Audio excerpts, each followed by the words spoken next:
The sky above Pine Ridge was a canvas of serene blues and the occasional brushstroke of white clouds, utterly deceptive of the chaos that was about to descend. For years, the residents of this small town had lived undisturbed by the hustle and bustle of city life, finding solace in the rhythms of nature and the familiarity of their neighbors.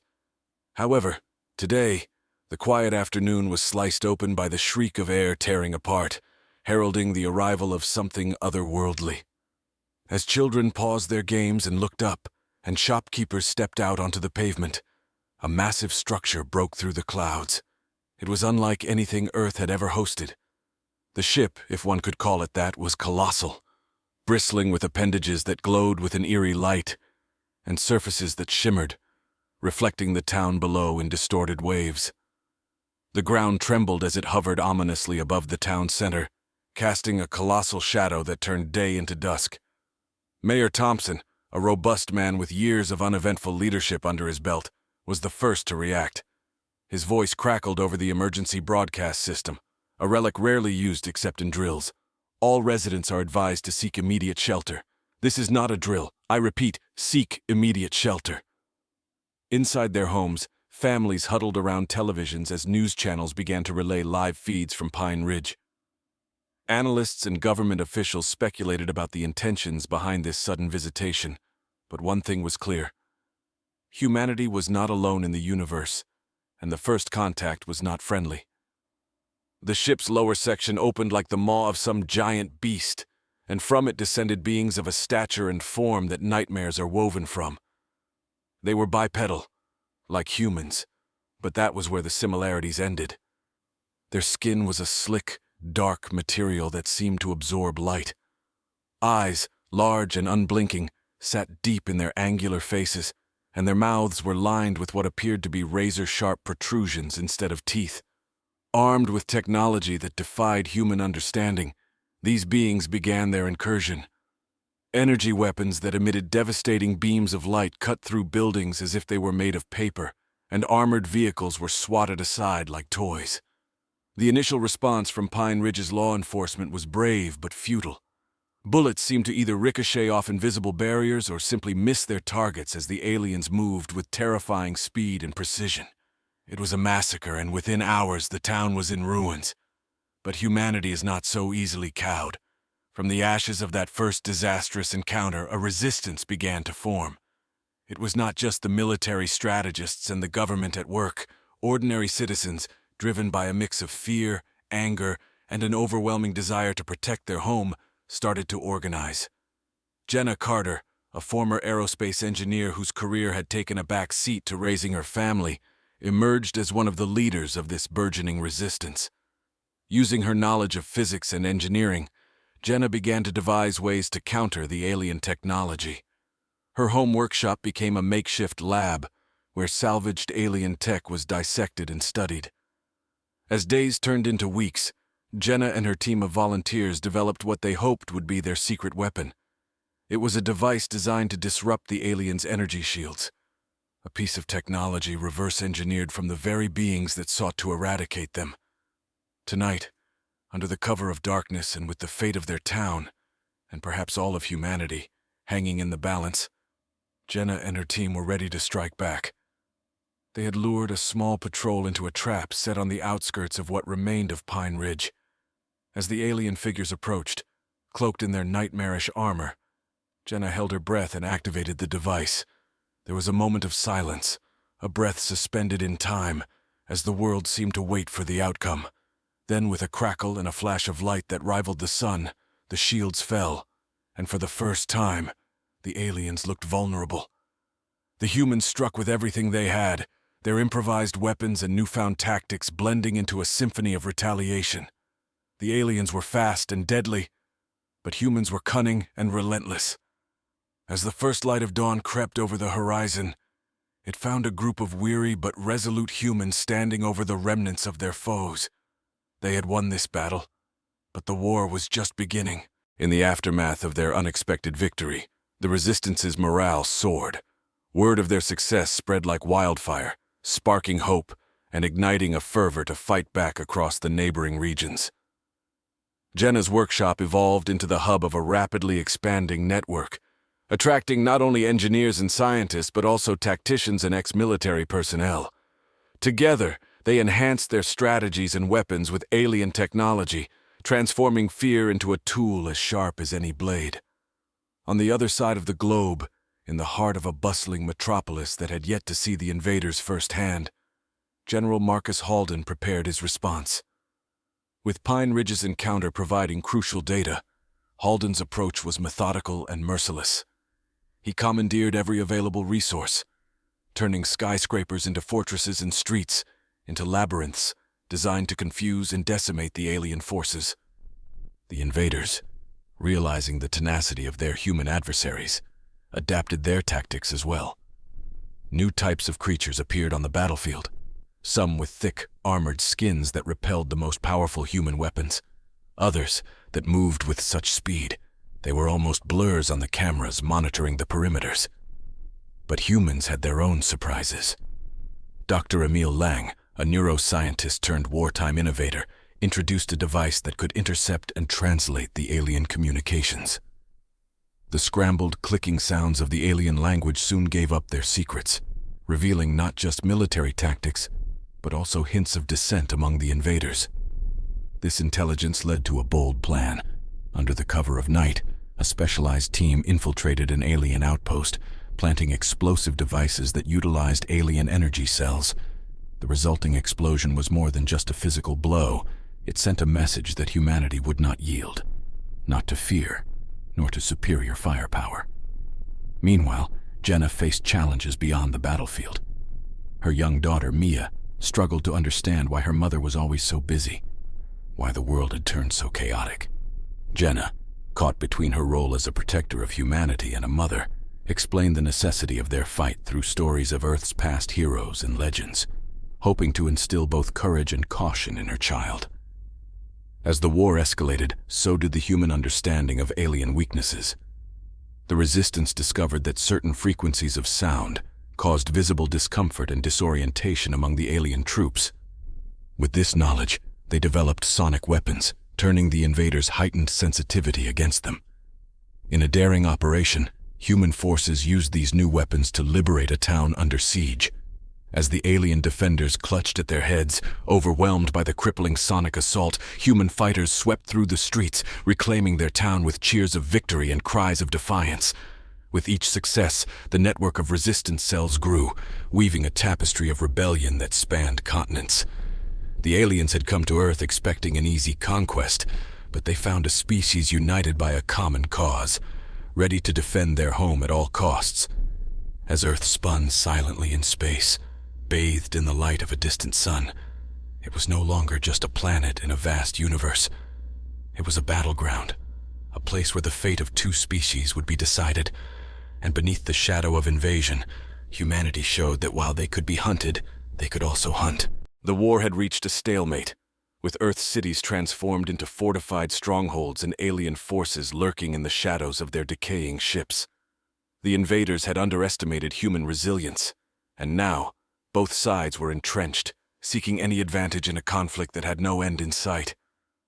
In the midst of these tensions, a covert assembly was held at Jenna's lab, now a beacon of resistance and innovation. The meeting brought together the brightest minds from across the world, each bearing data and discoveries that could potentially turn the tide. Among them was Dr. Lena Zhivkova, a biochemist whose latest findings presented a new avenue of warfare. Lena unveiled her research on the alien biology, highlighting a specific enzyme crucial to their energy assimilation, a weakness.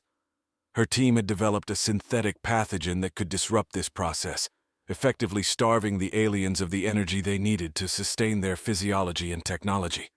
The implications were profound.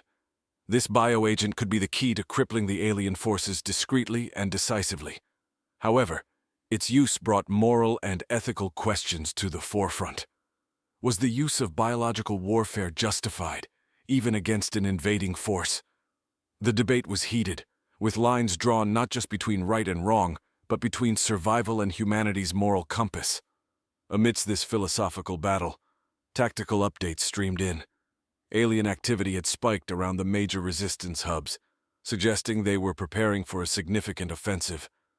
General Halden, coordinating with resistance cells globally, proposed a preemptive strike using the new bioagent as a linchpin of their assault. Meanwhile, in a remote part of the resistance network, another kind of discovery was taking shape. A small team of scouts had stumbled upon an alien wreckage, not from the battle, but seemingly a victim of a crash landing much earlier than the invasion. Inside, they found not just technology, but a survivor, an alien, frail and apparently left for dead by its own kind. The survivor was transported to a secure facility where it was kept under strict quarantine. Initial attempts at communication were futile until Emil Lang intervened, using his translation device to bridge the gap between human and alien. To everyone's surprise, the alien, who identified itself as Koresh, was a scientist in its own right, desperate to warn about a splinter faction within its species that saw the destruction of Earth as a stepping stone to a broader cosmic dominance. Koresh proposed an alliance, offering detailed intelligence on the alien command structures and vulnerabilities in exchange for asylum and protection. Skepticism ran high, but the potential benefits of this alliance tipped the scales. Koresh's knowledge could be invaluable, and an internal division within the alien ranks could be the break the resistance needed. With new allies and strategies forming, the resistance began to reorient their approach. Jenna's team worked feverishly to integrate Koresh's insights with their own, planning a series of synchronized strikes aimed at key alien installations.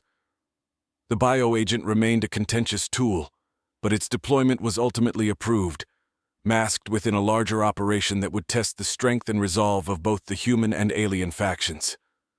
As Earth revolved in the void, lit by stars that bore silent witness to its plight, the lines between friend and foe blurred.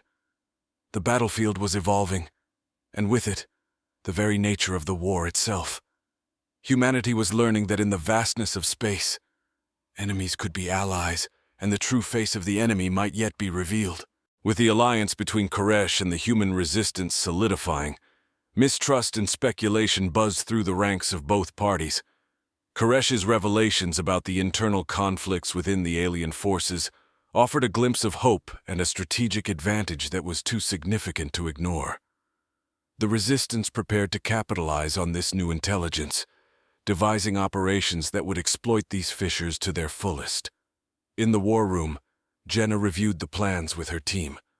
The first operation, codenamed Eclipse, aimed to disable a major power station that fueled a large sector of the alien armada. If successful, it would not only cripple the alien military presence, but also sow further discord among their ranks. At the same time, Dr. Lena's bioagent was readied for deployment. Dubbed Silent Strike, this weapon was designed to be untraceable back to human origins, mimicking a natural pathogen.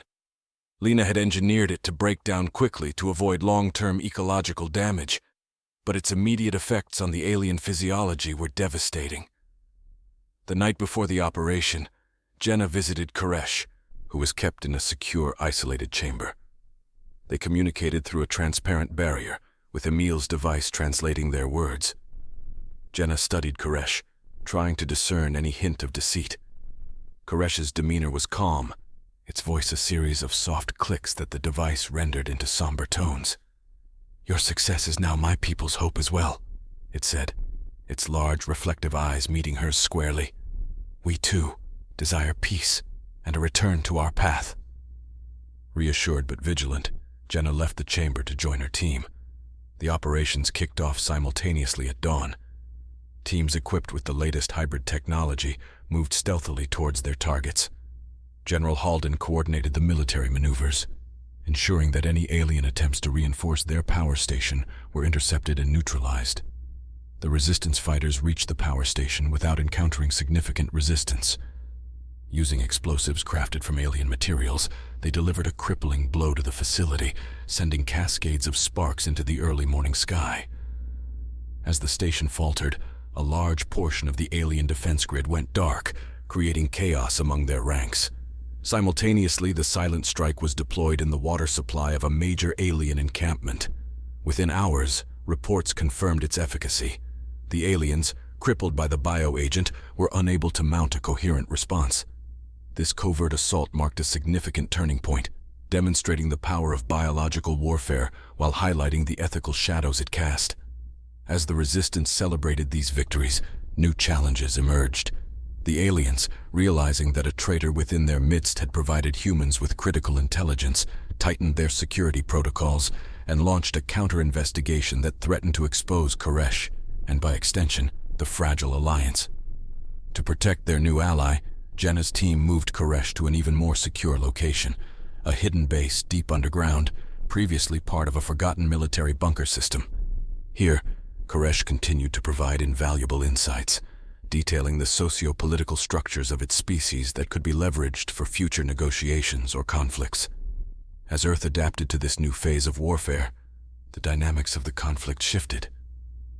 The Resistance had not only gained a technological edge, but also an informational one. Each side was now playing a deeper game, one of deception and espionage, where the stakes were as much about minds as they were about might. In this game, humanity had found not just new weapons, but new ways of thinking about the enemy, about war, and about the possibilities for a future where Earth might once again be just a planet, not a battlefield. The strategic victories achieved through Operations Eclipse and Silent Strike had given the human Resistance not just a military advantage, but also a psychological one. The impact of these successes was evident in the increased defections from alien ranks. Other members of Koresh's species, disillusioned by the war and swayed by his betrayal, began to seek asylum with the humans. Each defector brought new insights and further deepened the rifts within the alien command. Jenna's team worked tirelessly to integrate these new allies into their operations. Each alien defector underwent rigorous security checks, their intentions scrutinized by a team led by Emil and a security specialist, Captain Miles Donovan, who had been skeptical of Koresh from the beginning. Despite the tension this scrutiny caused, it was necessary. The risk of espionage was too high to ignore. Amidst these developments, a significant challenge loomed. The aliens had developed a countermeasure to the bioagent, a rapid adaptation that demonstrated their advanced biotechnological capabilities. This setback forced Lena to revisit her designs, pushing her team to innovate further under the pressure of an escalating arms race. Meanwhile, General Halden initiated a series of guerrilla attacks to test the alien defenses, probing for weaknesses in their newly adapted systems. These skirmishes were small but frequent, designed to wear down the enemy and keep them off balance while the main Resistance forces regrouped for larger assaults. On the diplomatic front, a more subtle battle was being fought. With several high-ranking alien defectors now cooperating with human forces, Jenna saw an opportunity to negotiate a ceasefire. She proposed a summit, a neutral ground meeting to discuss terms for a possible end to hostilities. The idea was bold, and many in her circle warned her of the potential for a trap. However, the chance to end the war without further bloodshed was too compelling to dismiss. Preparations for the summit went hand in hand with fortifying defenses, as trust in the alien faction was minimal. Koresh, ever the mediator, offered assurances of the sincerity of the alien delegates, but Jenna remained cautious. She tasked her intelligence teams with ensuring multiple escape routes and contingency plans, unwilling to stake everything on the hope of diplomacy. As the summit date approached, an unexpected issue arose. A resistance cell in Eastern Europe intercepted a transmission indicating a possible splinter group among the alien forces that was not in favor of the ceasefire. This group was reportedly planning a significant strike to disrupt the summit and reignite the conflict to full scale. Jenna and her advisors had to make a critical decision. Proceeding with the summit could lead to disaster if the splinter group succeeded in their plans, but canceling it could forfeit a unique chance to end the war. After intense deliberation, they chose to proceed, increasing their vigilance and preparedness to handle any incidents. The summit was set in an abandoned city, once a bustling metropolis, now a ghostly echo of human civilization. As Jenna walked through the silent streets, her team in position, she felt the weight of the moment. This was more than a negotiation. It was a confrontation with the past and a negotiation for the future. Representatives from both sides met in the shadow of crumbling buildings, an eerie backdrop for a dialogue that could shape the destiny of two species. Words were weighed with care, every gesture scrutinized for intent. As discussions unfolded, The tension was palpable. But so was a glimmer of mutual understanding, hinting at the possibility that even from the ashes of war, peace might one day rise. The summit unfolded under the watchful eyes of both human and alien security teams, each positioned out of sight but never out of readiness. Jenna, at the negotiation table, faced her counterparts with a blend of determination and diplomacy, aware that the outcome of these talks would affect countless lives.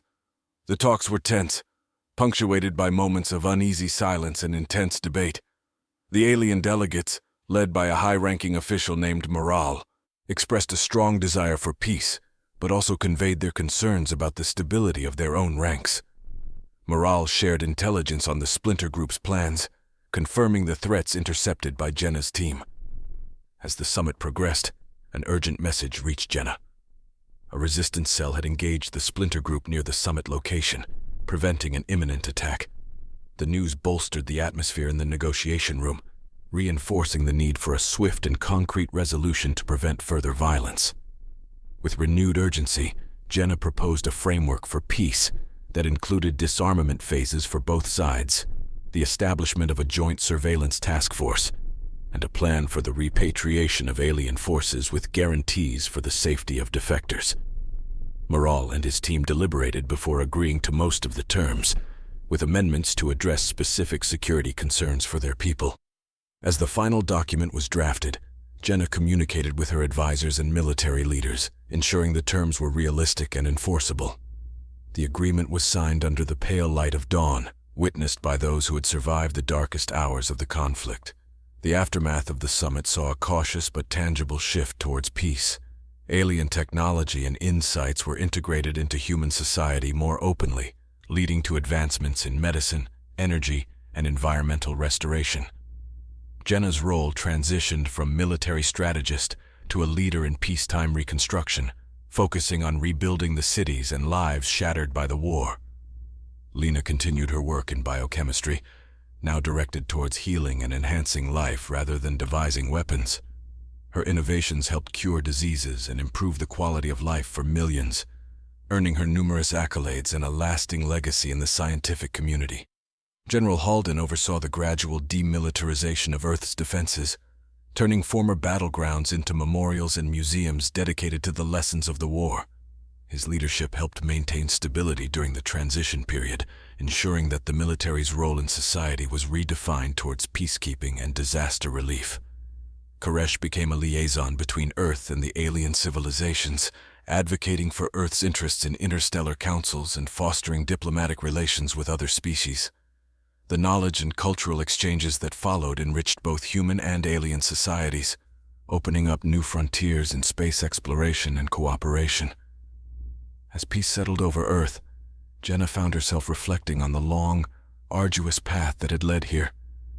She visited Pine Ridge, now rebuilt and thriving, a symbol of human resilience and recovery. Standing before a monument commemorating those lost in the war, Jenna felt a mix of sorrow for the past and hope for the future. Her daughter Mia, grown and studying to be an engineer like her mother once was, joined her. Together, they looked out over the town, a testament to what could be accomplished when humanity united for a common cause. Jenna realized that while the war had brought unimaginable destruction, it had also ushered in a new era of human capability and cosmic citizenship. The war had been a crucible, burning away old prejudices and fears, forging a new world where humans were not just survivors, but innovators and peacemakers. As she left the monument with Mia, Jenna knew that while the history of the conflict would always be a part of them, it was the peace they built afterwards that would define the future.